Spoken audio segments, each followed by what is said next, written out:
Hello everyone, आज के इस वीडियो में हम सॉल्व करेंगे डीएलएड एंट्रेंस एग्जाम से रिलेटेड मॉडल सॉल्व पेपर 2019 जिसमें मैं आपके साथ जीके के 50 मोस्ट इंपॉर्टेंट क्वेश्चन शेयर करूंगी।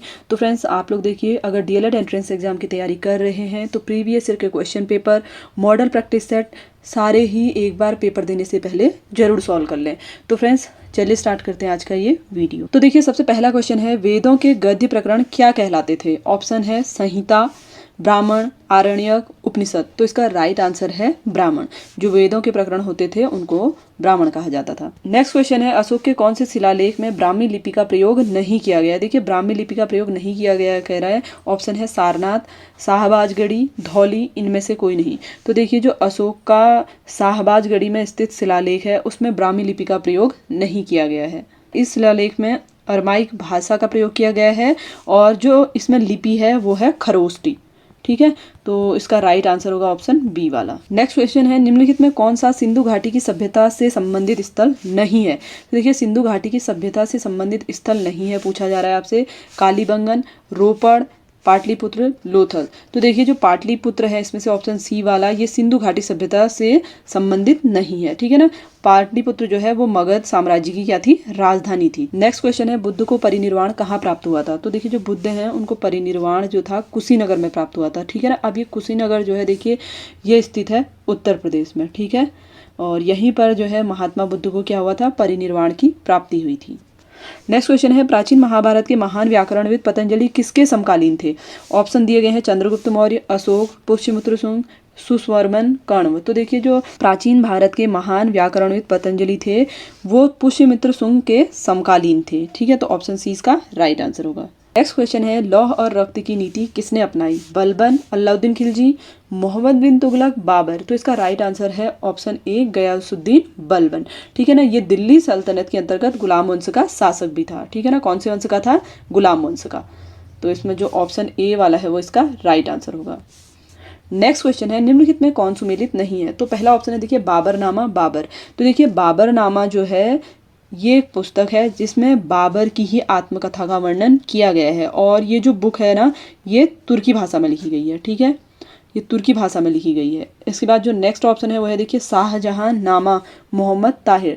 तो शाहजहां नामा जो पुस्तक है इसमें शाहजहां के जीवन का इसमें विवरण है और ये जो पुस्तक लिखी गई है ये मोहम्मद ताहिर द्वारा लिखी गई है, जिसे क्या कहा जाता है? इनायत खां भी कहा जाता है। ठीक है ना, इसे इनायत खां भी कहा जाता है मोहम्मद ताहिर को। ठीक है, और इसमें आपको क्लियर हो चुका होगा कि इसमें क्या है, शाहजहां के जीवन की आधारित पुस्तक है। उसके बाद थर्ड है हुमायूं नामा। हुमायूं नामा में क्या है देखिए, बाबर और हुमायूं के शासनकाल के मुगल साम्राज्य की परिस्थितियों का इसमें विवरण है। ठीक है ना, इसमें बाबर भी होना चाहिए था।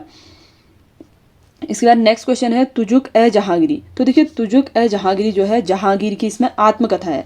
ठीक है, तो चारों ऑप्शन आपको क्लियर हो गए होंगे। तो इस हिसाब से जो इसमें राइट आंसर होगा वो होगा ऑप्शन सी वाला। और साथ ही देखिए, एक पॉइंट मैं आप सभी को क्लियर करना चाहती हूँ, बाबरनामा को छोड़ के। ठीक है ना, इस बाबरनामा को छोड़ के बाकी जितनी भी ये पुस्तकें हैं, हुमायूं नामा, शाहजहांनामा, तुजुक ए जहांगीरी, ये सभी फारसी भाषा की रचनाएं हैं। ठीक है, नेक्स्ट क्वेश्चन है, लंगर की परंपरा किसने आरंभ की? ऑप्शन है गुरु नानक, गुरु अंगद, गुरु रामदास, गुरु गोविंद सिंह। तो देखिए, जो लंगर की शुरुआत की गई थी वो गुरु अंगद द्वारा की गई थी और गुरु अंगद का जो वास्तविक नाम था वो लहना था। ठीक है ना, लहना।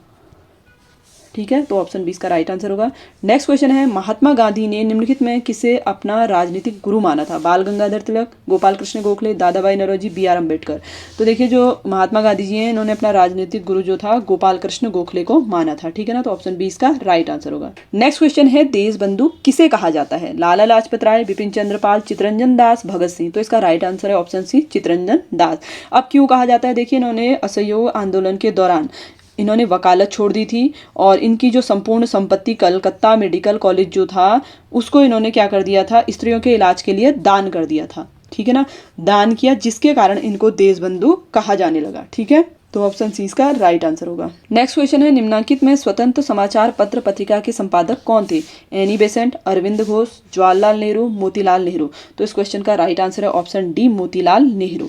ठीक है ना, इन्होंने 1919 में स्वतंत्र नामक समाचार पत्र का प्रकाशन प्रारंभ किया था। नेक्स्ट क्वेश्चन है, निम्नलिखित स्थानों में से एमरल्ड द्वीप समूह के नाम से जाना जाता है? ऑप्शन है मालदीव, दमन और दीव, लक्षद्वीप, अंडमान और निकोबार। तो देखिए अंडमान और निकोबार द्वीप समूह को एमरेल्ड द्वीप समूह कहा जाता है। ठीक है, नेक्स्ट क्वेश्चन है कर्क रेखा निम्नलिखित किन राज्यों में से गुजरती है। तो देखिए कर्क रेखा जो है भारत के 8 राज्यों से होकर गुजरती है। सब इसमें अब आपको ऑप्शन दिए गए हैं गुजरात, झारखंड, असम, मिजोरम। तो देखिए ये जो कर्क रेखा है ये पश्चिम से पूर्व की ओर राज्यों का अगर हम क्रम की बात करें तो सबसे पहले है गुजरात, राजस्थान, मध्य प्रदेश, छत्तीसगढ़, झारखंड, पश्चिम बंगाल, त्रिपुरा और मिजोरम। इन 8 राज्यों से होकर कर्क रेखा गुजरती है। तो आपके पास देखिए जो ऑप्शन है इसमें पहला वाला गुजरात से होकर गुजरती है, झारखंड से होकर भी गुजरती है और मिजोरम से भी होकर गुजरती है। तो ऑप्शन जो सी वाला होगा इसके लिए राइट आंसर होगा। नेक्स्ट क्वेश्चन है निम्नलिखित में से किस देश के साथ भारत की अंतर्राष्ट्रीय सीमा नहीं है। देखिए अंतर्राष्ट्रीय सीमा नहीं है कहा जा रहा है। तो आपको देखिए इसमें ऑप्शन दिए गए हैं पाकिस्तान, बांग्लादेश, भूटान, श्रीलंका। तो आप सभी जानते ही हैं पाकिस्तान हमारे अंतर्राष्ट्रीय सीमा से लगा हुआ है और साथ ही चीन भी लगा हुआ है। इसमें जो आपका ऑप्शन है देखिए श्रीलंका नहीं है, क्योंकि श्रीलंका आपने देखा होगा इंडिया का जो मैप है उसमें थोड़ा अलग यानी कि इस जगह पे स्थित है। ठीक है ना, तो श्रीलंका की जो सीमा है अंतर्राष्ट्रीय सीमा वो भारत से नहीं लगती है।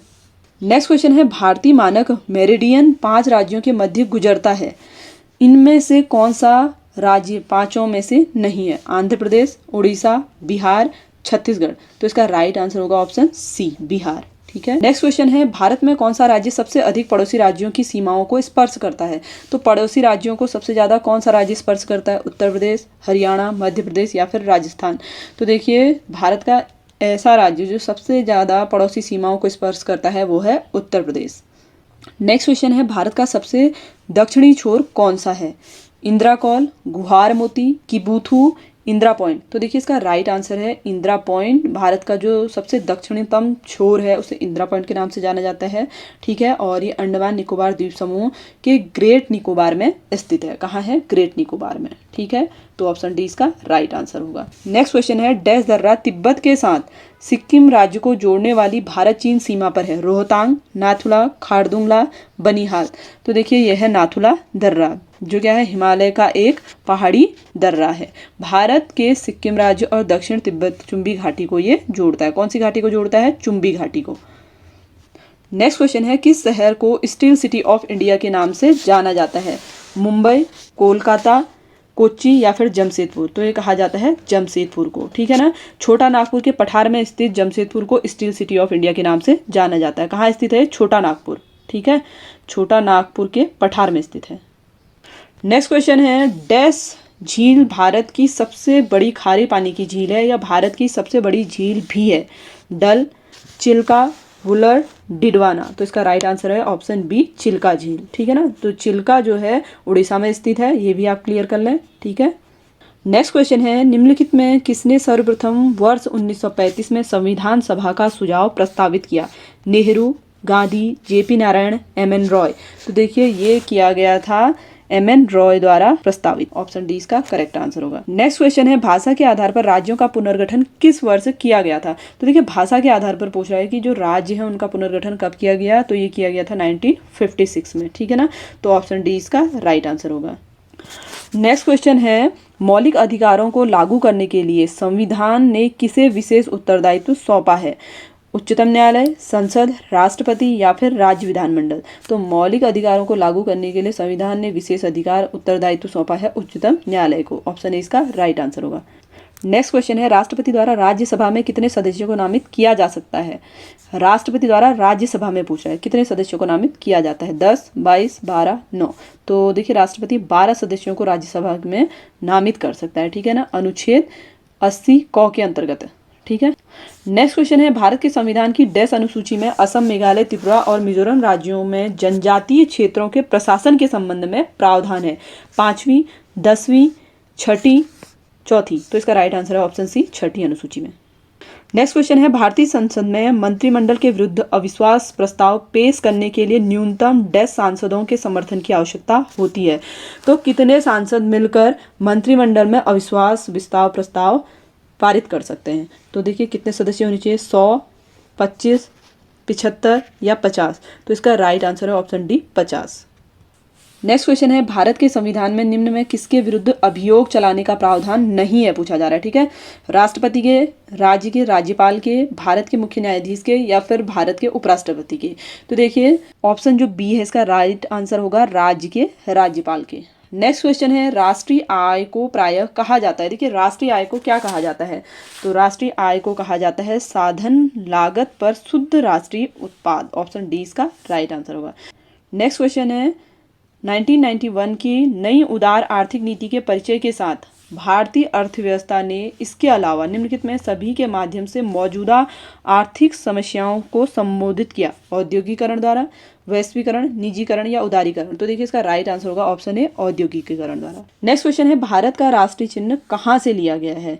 ऑप्शन है गया स्थित बौद्ध विहार से, कोलकाता स्थित संग्रहालय से, पटना स्थित संग्रहालय से, या सारनाथ स्थित अशोक स्तंभ से। तो इसका राइट आंसर है सारनाथ स्थित अशोक स्तंभ से लिया गया है। ठीक है ना, तो ऑप्शन जो डी है इसका राइट आंसर होगा। और साथ ही देखिए इसमें एक और पॉइंट मैं आपको क्लियर कर दूं, 26 जनवरी 1950 को अशोक के सिंह स्तंभ को राजकीय चिन्ह के रूप में स्वीकार किया गया। नेक्स्ट क्वेश्चन है कोंकणी देश की शासकीय भाषा है। देखिए शासकीय भाषा पूछा जा रहा है कहाँ की है, चंडीगढ़, दादरा और नगर हवेली, दमन और दीव, दिल्ली। तो इसका राइट आंसर है दमन और दीव की। ठीक है ना, कोंकणी जो भाषा है भारतीय संविधान के 8वीं अनुसूची में इसको शामिल किया गया और 22 भाषाओं की सूची में इसे किया गया।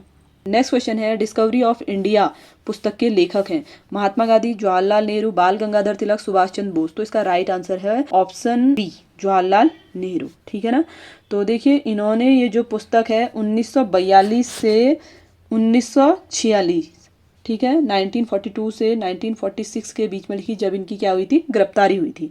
ठीक है ना, तब इन्होंने क्या किया था, एक पुस्तक को लिखा था। नेक्स्ट क्वेश्चन है निम्न में कौन सी पुस्तक सरोजनी नायडू द्वारा लिखित नहीं है। देखिए नहीं है पूछा जा रहा है। ऑप्शन है the broken wing, the golden threshold, the golden bird, the bird of time. तो इसका राइट आंसर है option see the golden bird. ये पुस्तक जो है देखिए ग्रीम ब्रदर द्वारा लिखी गई है। ठीक है ना, ग्रीम ब्रदर्स द्वारा। तो ऑप्शन जो सी वाला है इसका राइट आंसर होगा।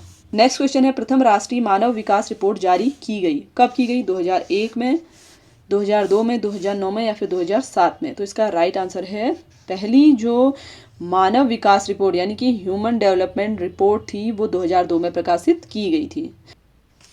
नेक्स्ट क्वेश्चन है निम्नलिखित में कौन सा भारतीय अर्थव्यवस्था का प्राथमिक क्षेत्र है, कृषि, उद्योग, सहकारिता, इनमें से कोई नहीं। तो देखिए प्राथमिक क्षेत्र के अंतर्गत अर्थव्यवस्था प्राकृतिक क्षेत्रों का लेखांकन किया जाता है। ठीक है ना, तो भारतीय अर्थव्यवस्था का जो प्राथमिक क्षेत्र है इनमें से वो है कृषि। नेक्स्ट क्वेश्चन है वह स्थिति जब एक अर्थव्यवस्था में पैसे की आपूर्ति वस्तुओं और सेवाओं की आपूर्ति से अधिक हो जाती है, वस्तुओं और सेवाओं की आपूर्ति से अधिक हो जाती है जब पैसे की आपूर्ति, तो उसे हम क्या कहते हैं, आर्थिक विकास, परिधान, मुद्रास्फीति या सकारात्मक आर्थिक असंतुलन। तो इसे बोला जाता है मुद्रास्फीति। तो ऑप्शन सी इसका राइट आंसर होगा। नेक्स्ट क्वेश्चन है डैश गतिशील संयंत्र की एसआई इकाई है, न्यूटन प्रति मीटर, पास्कल सेकंड, न्यूटन प्रति मीटर वर्ग, पास्कल मीटर। तो इसका राइट आंसर है पास्कल सेकंड। ऑप्शन बी इसका करेक्ट आंसर होगा। नेक्स्ट क्वेश्चन है दूध की घनता मापने के लिए कौन सा उपकरण प्रयुक्त किया जाता है, लैक्टोमीटर, हाइड्रोमीटर, बैरोमीटर, हाइग्रोमीटर। तो देखिए दूध की घनता जो है लैक्टोमीटर द्वारा मापी जाती है। ठीक है, और हाइड्रोमीटर द्वारा देखिए आपेक्षिक घनत्व को मापा जाता है। ठीक है, और बैरोमीटर जो होता है वायुमंडलीय दाब मापने का यंत्र है। ठीक है, और साथ ही जो इसमें जो हाइग्रोमीटर दिया गया है ये वायुमंडलीय आर्द्रता को मेजर करने के लिए इसका प्रयोग किया जाता है। किसको, वायुमंडलीय आर्द्रता। ठीक है, नेक्स्ट क्वेश्चन है बायोगैस में मुख्यतया पाई जाती है। तो देखिए बायोगैस में कौन सी गैस पाई जाती है हमें बताना है, एथेन, मैथेन, ब्यूटेन या फिर प्रोपेन। तो देखिए बायोगैस में मेनली जो पाई जाती है वो है मीथेन। ठीक है ना, और ये 75% पाई जाती है बायोगैस में। तो जो ऑप्शन बी इसका राइट आंसर होगा। नेक्स्ट क्वेश्चन है जल में हाइड्रोजन तथा ऑक्सीजन का अनुपात भार के अनुसार है, 2:1, 1:2, 8:1, 1:8। तो इसका right answer option D 1:8। Next question है हमारे शरीर में कुल पोषक तत्वों, देखिए पोषक तत्वों तथा खनिजों का 90% शरीर के किस भाग में सर्वाधिक रूप से सोख लिया जाता है, गुर्दा, बड़ी आंत, पेट, छोटी आंत। तो देखिए जो 90% भाग है पोषक तत्वों तथा खनिजों का वो छोटी आंत द्वारा सोख लिया जाता है, बाकी का जो 10% बचता है वो बड़ी आंत द्वारा सोखा जाता है। ठीक है, नेक्स्ट क्वेश्चन है लहसुन की तीव्र गंध का क्या कारण है। तो देखिए लहसुन में क्यों तीव्र गंध होती है, क्लोरो यौगिक के कारण, अम्लीय यौगिक, गंधक यौगिक या फिर इनमें से कोई नहीं। तो देखिए इसका राइट आंसर होगा लहसुन में जो तीव्र गंध होती है वो गंधक यौगिक के कारण होती है, ठीक है ना। तो ऑप्शन सी इसका राइट आंसर होगा। नेक्स्ट क्वेश्चन है गोबर गैस में मुख्यतः निम्न में कौन सी गैस होती है? Methane, chlorine, helium, nitrogen. तो देखिए गोबर गैस में मेनली होती है मीथेन, ठीक है। तो ऑप्शन ए इसका राइट आंसर होगा। नेक्स्ट क्वेश्चन है संयुक्त राष्ट्र संघ की सरकारी भाषाएं हैं। तो देखिए संयुक्त राष्ट्र संघ की सरकारी भाषाएं अंग्रेजी, फ्रेंच, चीनी, रूसी, अरबी और स्पेनिशी हैं। तो ऑप्शन ए इसका करेक्ट आंसर होगा। नेक्स्ट क्वेश्चन है राष्ट्रीय पुलिस अकादमी कहाँ स्थित है? देखिए राष्ट्रीय पुलिस अकादमी की बात कर रहा है, हैदराबाद में है, देहरादून, नई दिल्ली या फिर इलाहाबाद। तो राष्ट्रीय पुलिस अकादमी है हैदराबाद में, जिसे सरदार वल्लभ भाई पटेल पुलिस अकादमी के नाम से जाना जाता है। नेक्स्ट क्वेश्चन है निम्नलिखित में कौन सा दुनिया का सबसे ज्यादा ऊंचाई वाला झरना है? कह रहा है मुटराजी, मोंगे, टुगेला या एंजल। तो देखिए एंजल जो है दुनिया का सबसे ऊंचाई वाला झरना है, ठीक है। ये कहाँ स्थित है? वेनेजुएला में, ठीक है, वेनेजुएला में ये स्थित है। नेक्स्ट क्वेश्चन है पहले भारतीय जिन्होंने ग्रैमी जीवन पर्यंत उपाधि प्राप्त की? AR रहमान, सत्यजीत रे, पंडित रविशंकर, अनुष्का शंकर। तो इसका राइट आंसर है ऑप्शन सी पंडित रविशंकर, ठीक है ना। जो पंडित रविशंकर थे ये एक सितार वादक थे। नेक्स्ट क्वेश्चन है पेरिफेरल उपकरण कार्यक्षमता बढ़ाने के लिए कंप्यूटर सिस्टम से कनेक्ट होते हैं, निम्नलिखित में कौन सा पेरिफेरल डिवाइस नहीं है? Mouse, scanner, printer, motherboard. तो इसका आंसर होगा option D motherboard. Next question है निम्नलिखित में कौन सा कंप्यूटर सॉफ्टवेयर प्रोग्राम है जिसका उपयोग डाटा संग्रहित करने, व्यवस्थित करने और बदलने के लिए किया जाता है?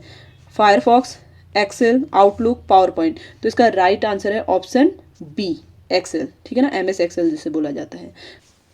तो फ्रेंड्स आई होप कि आप सभी के लिए DLED एंट्रेंस एग्जाम से रिलेटेड 50 मोस्ट इंपॉर्टेंट क्वेश्चन जो आज मैंने आपके साथ शेयर किए हैं वो काफ़ी हेल्पफुल रहे होंगे। वीडियो अच्छी लगी हो तो वीडियो को लाइक जरूर करें। मिलते हैं आपसे एक नई वीडियो में नए टॉपिक के साथ, तब तक के लिए धन्यवाद।